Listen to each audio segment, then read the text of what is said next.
always choose independence and cooperation over global governance, control, and domination.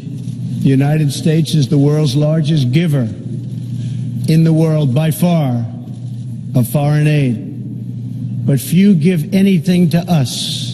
With support from many countries here today, we have engaged with North Korea to replace the specter of conflict with a bold and new push for peace.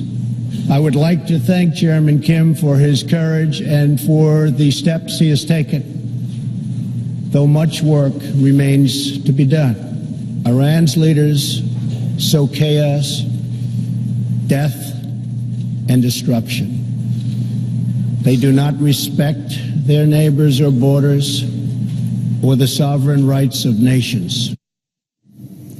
All right, so how did all of that go over? Well, in contrast to past U.S. presidents, his speech was not once interrupted by applause, but earlier in a bizarre moment of levity, there was some laughter and then some belated clapping. In less than 2 years, my administration has accomplished more than almost any administration in the history of our country. America's so true.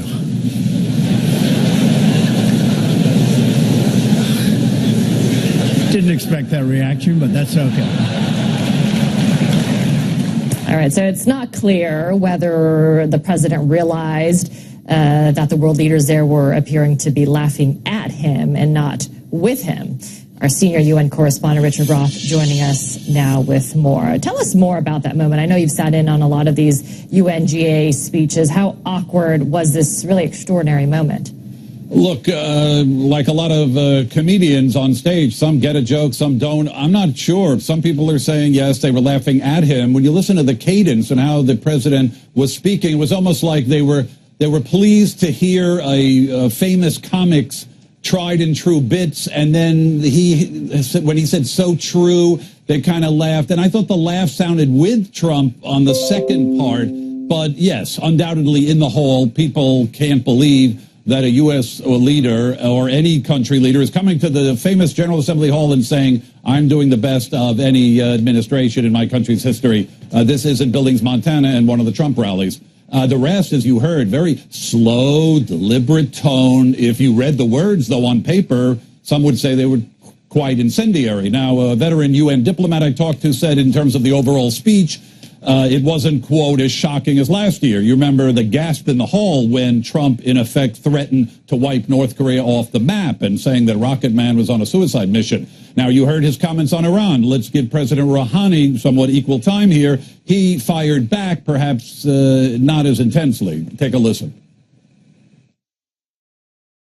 However, it is unfortunate that we are witnessing rulers in the world who think they can secure their interests better, or at least in the short term ride public sentiments and gain popular support through the fomenting of extremist nationalism and racism, and through xenophobic tendencies resembling a Nazi disposition, as well as through the trampling of global rules and undermining international institutions.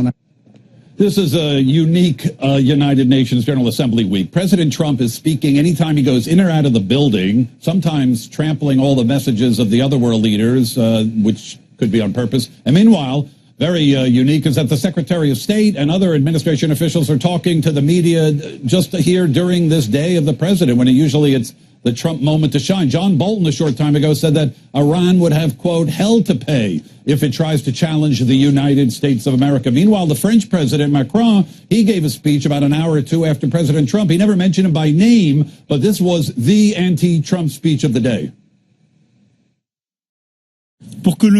France shall remain there to ensure that the world not forget that nationalism always leads to defeat, that if courage is lacking in the defense of fundamental principles, international order becomes fragile, and this can lead, as we've seen already twice, to global war.